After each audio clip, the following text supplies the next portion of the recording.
They said, hey, we just created this new position for this new program, special program for culturally distinct students. We'd like for you to take a look at it. So I said, no, I'm not interested. I said, this is insane. You're asking someone to go out and recruit African Americans who are militant and alienated and angry, and this is a Catholic university, and this culture is foreign to them, and I mean, it's a fool's errand, and I'm not a fool. And I took it because I saw it as a challenge. I was feeling somewhat guilty with respect to my people, African Americans. I didn't feel I had done enough during the civil rights era. And I told Dr. Simmons that this was a radical experiment that was not going anywhere. So I took the job and told him I'd give them 5 semesters. And of course, 5 semesters, it turned out to be a lifetime.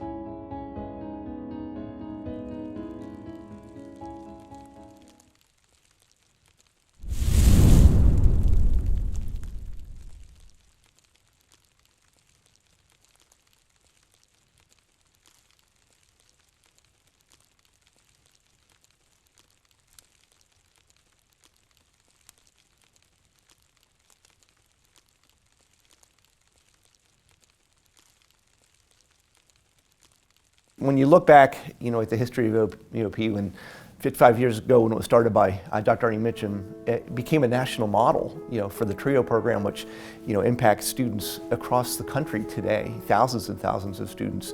He referred to it as a radical experiment when he first started.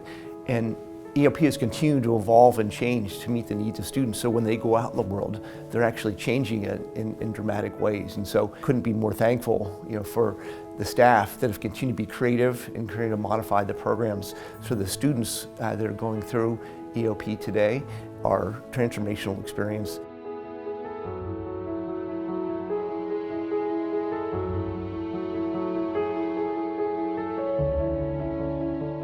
EOP began its roots at Marquette University, and to be able to see how it has expanded across the country and the hundreds of thousands of students who have benefited as a result of this program, it shows that any university or any person can engage in some action that sends ripples through the system that allows this to be a better world, to give people more opportunities.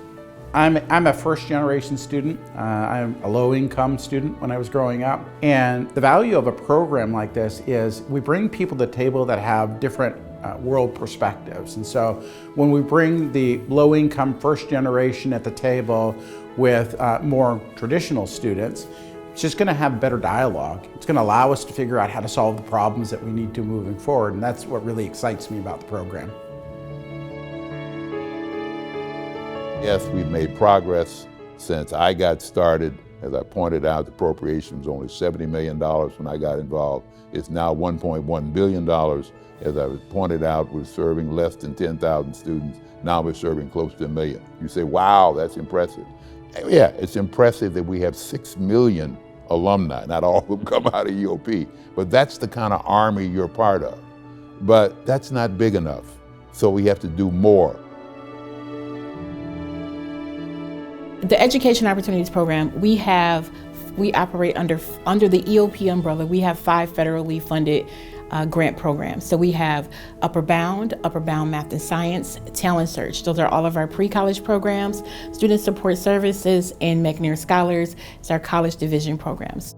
So we start recruiting our pre-college students, rising 9th graders, and they stay with us until they graduate from high school. Our college division program, Student Support Services, are students entering university in the fall, but they start with us in the summer. Our McNair Scholars program prepares students who are interested in post-bachelor work, interested in pursuing PhDs and master's degrees. When I was a student and I had a low self-esteem or didn't see any greatness in me and questioned if I could do this thing, Upper Bound, their warm demander, that Romance in the Stone process told me that, yeah, you can do it, and helped me to do the hard work, the heavy lifting of preparing myself to go to college and get through college. But then I was in student support services, and it helped me to get through Marquette. A guide, there was help, I wasn't by myself, and the support that they lent me was tremendous. And then I graduated, and I'm able to work back with those same students, that same population. To me, it's almost therapeutic, being able to give back to others. So being able to have tutoring support, being able to have our own counselors who could help us decide on which classes to take, which majors to pursue, and where resources were in our academic departments was key. The second resource was financial. I know for a lot of students who are first-generation low-income students, attending a school like Marquette can be very cost prohibitive. But because of EOP, not only did we receive financial resources to be able to support ourselves in college, but we also had great financial aid counseling to be able to understand what debt was.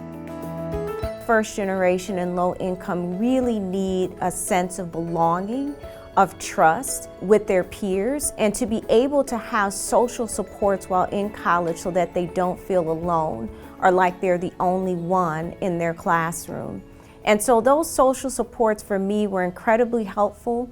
And even to this day, some of my best friends and colleagues are folks that traveled with me through the Upward Bound program, through Student Support Services, and also through the McNair Scholars Program. So I'm deeply indebted for those three resources and more that the EOP program has provided. When you need help, you need to ask for help. And that's the one thing that Marquette has taught me, and the Education Opportunity Program has taught me. Do not be ashamed to ask for help. Because even though you're going to be a professional, you don't know everything. You can't know everything. But the key is to build relationships with others and then use others to help you achieve the goals that you want to achieve. And the one important thing I think that Marquette and the Education Opportunity Program taught me was the ability to build relationships. The EOP program and the staff and the resources really helped me to see bigger and beyond my block. I grew up here in Milwaukee, Wisconsin on 5th and Keith, one of the worst neighborhoods in the city. And if it weren't for the program, I don't think I would have had a vision for what was possible. I never would have seen myself as a PhD, as a professor, one of the 1% of African American women in the nation who actually hold that degree. And so if it wasn't for EOP, that wouldn't be my story. What EOP taught me was as you pursue your life career, as you pursue life, you're going to have times where you fall down. But what EOP taught me, and what I go on to teach other people, is that you can get back up and you can get back into life, and you can tell people how you did it. So EOP gives students some place to be someone. In our opening meetings, we used to have 300 students sit there from all backgrounds, languages, nationalities, sexualities. And what we did is we gave them prize. We said, if you're willing to work hard, you can be a better person and you can be a better professional. In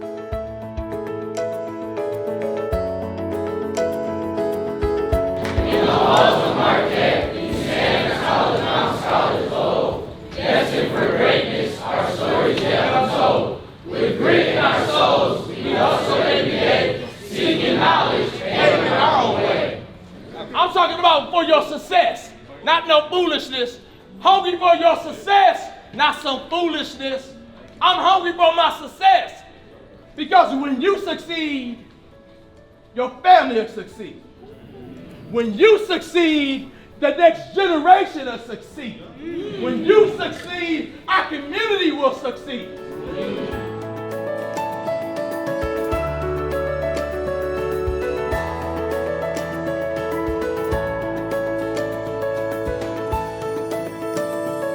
Because I need one of you all to take my seat.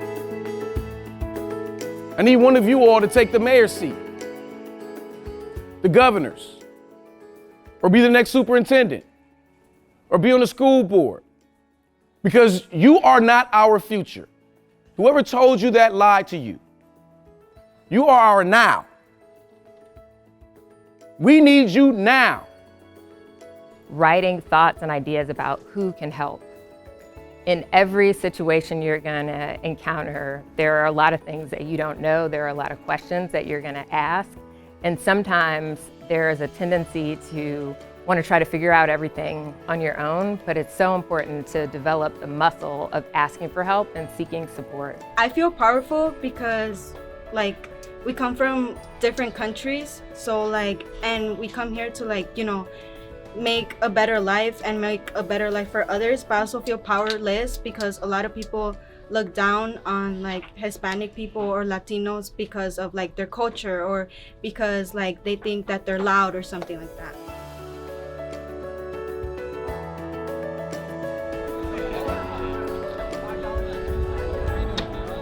We are at Lake Geneva zip lining, where our incoming first-year students, they will participate in team building activities and community building activities. So hopefully, well, we'll see what happens. They'll get on those zip lines, they'll do a lot of activities, they'll connect, get to know each other, and have a great time.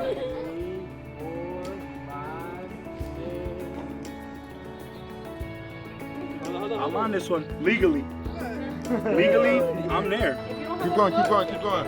Keep going.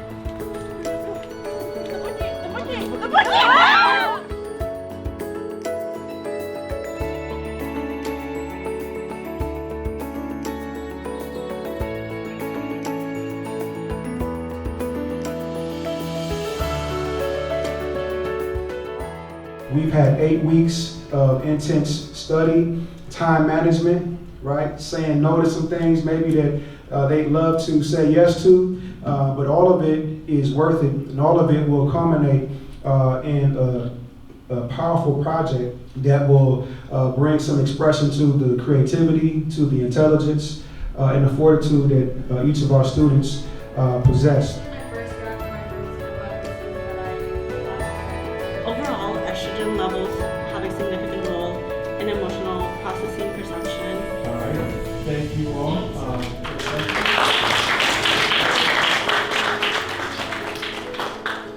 Your work helps to transform Marquette.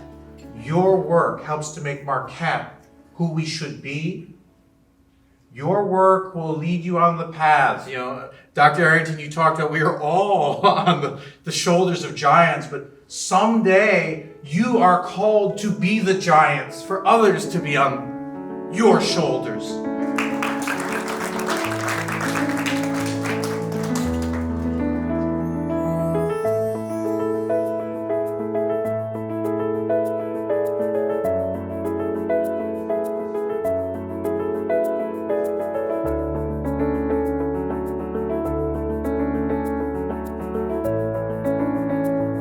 When I think about the work that EOP is doing, every day our staff show up and they give 10,000% of themselves. Right now we currently have 34 full-time employees in EOP, and half of them are alums in the program. Most of our counselors have been EOP students themselves. They've sat in the seats. They understand the program. They believe in the mission and the vision of EOP. It's a long history I've had here.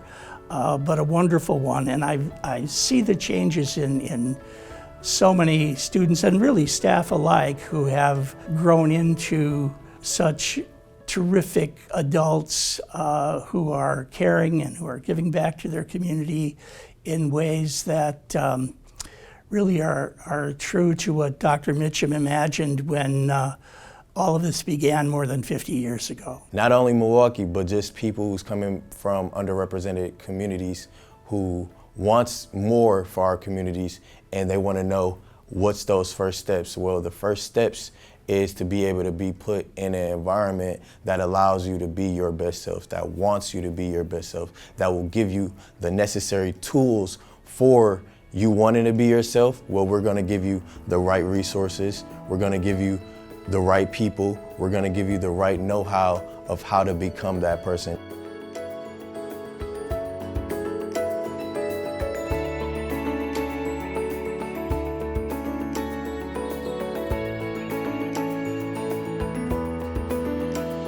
I gotta get a picture of this, Amir. We gotta show Sandy this. We gotta show Sandy this. Oh, Sandy Robinson, is she here? She'll be here tonight. This is such an exciting time in EOP right now. So this is our 55th year. So that means 55 years of being the difference and doing the work of EOP on this campus. 55 years of motivating and elevating first generation and low income college students on this campus right here in the city of Milwaukee. So this year we will bring back alumni to celebrate, to reminisce, to talk about the work that's being done, to talk about the work that has happened in the past and how we can continue to blaze the trail to the next 55 years.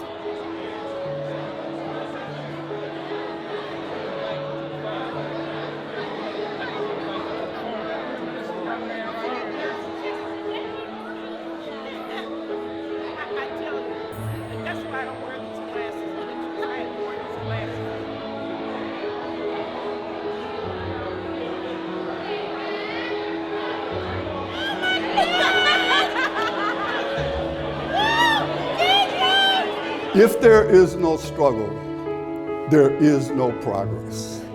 And those of us who profess to favor freedom, but yet deprecate agitation, are people who want the crops without plowing up the ground. We want the rain without the thunder and the lightning. We want the ocean without the awful roar of its many waters. And this struggle may be a moral one, or it may be a physical one, but it must be a struggle. Marquette is not going to do right unless you make it do right for EOP.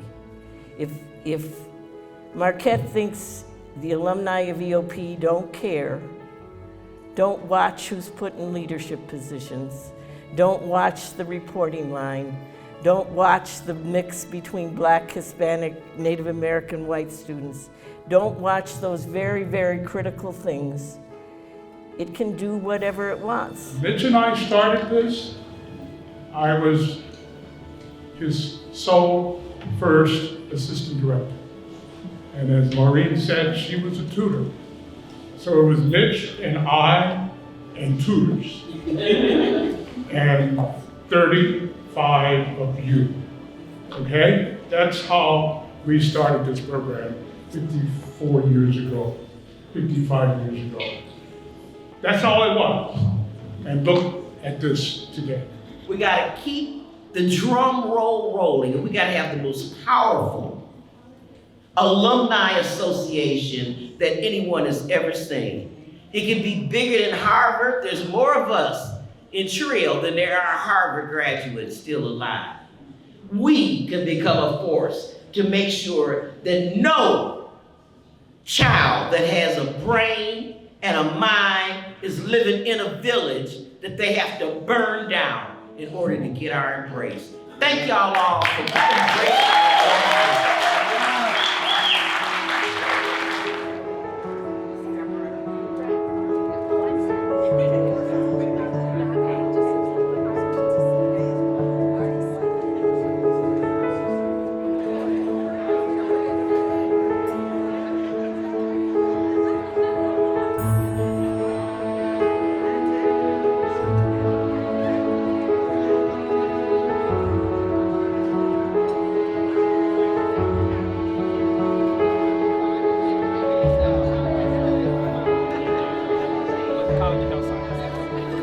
EOP just wasn't getting a college degree. It was the staff that helped, that tutored. Sandy Robinson was a mother figure for me. Howard Fuller was a father figure for me. Absentee father that I didn't have at home, Howard, filled that gap for me. And so they pulled you along and just put a spirit of success in your being. And we need to make sure that this program ensures so that the legacy will continue for another 55 years. We have business leaders, politicians, teachers, preachers, and all manner of students that are now in leadership roles because of EOP. And I'm thankful that I have been a part of their lives and a part of their journey. Arnold Mitchum was instrumental in this vision of an instructional support team. So I joined that initiative as the math specialist, and I stayed with the program, mostly with Upward Bound, but also taught college division until 1980.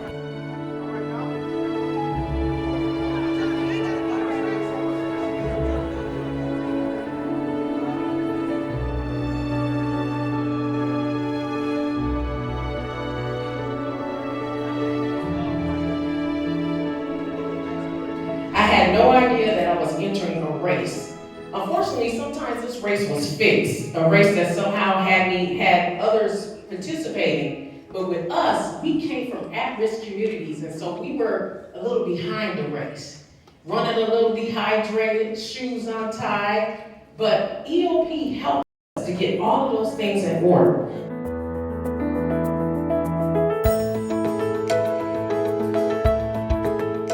I want you all to come to Marquette University. But even if you don't come to Marquette University, that's okay. Go somewhere, be engaged, figure out what you're passionate about, and when you do that, there will be no limits to your life. You will be able to do whatever you set out to do. I'm mayor of the biggest, the most diverse, the most economically powerful city in the state of Wisconsin, right? And I'm 5 foot nothing, you know what I mean? Like, if I can do this stuff, then y'all can certainly do this stuff too. I mean, you're in a stronger position, a better position now than I think I was even at your age. So if I'm able to do this, then you all can do this too.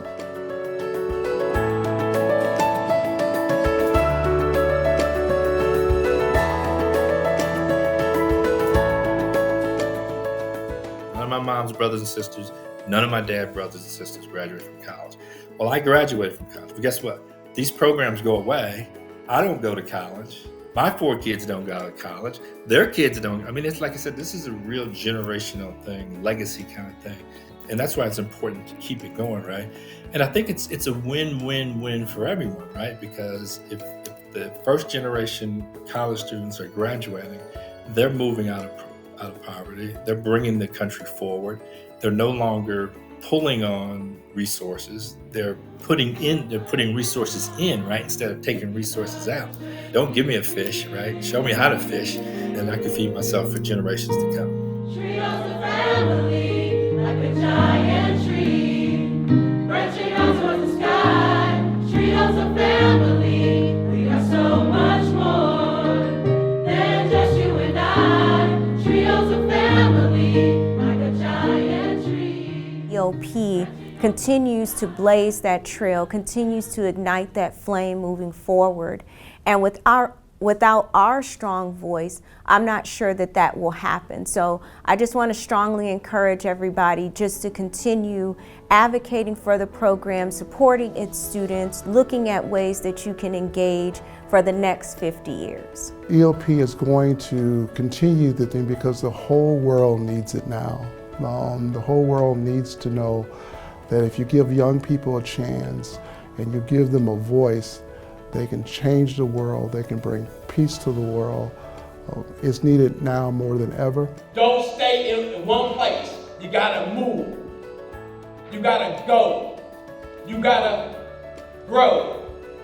You gotta glow. So then you can show the world, show your parents, show some money, show that house, show what some things that you want to do. And when you get there, when you go, when you grow, when you glow, and then you start to show, then you got to reach back behind you and help somebody else out. You're responsible to me.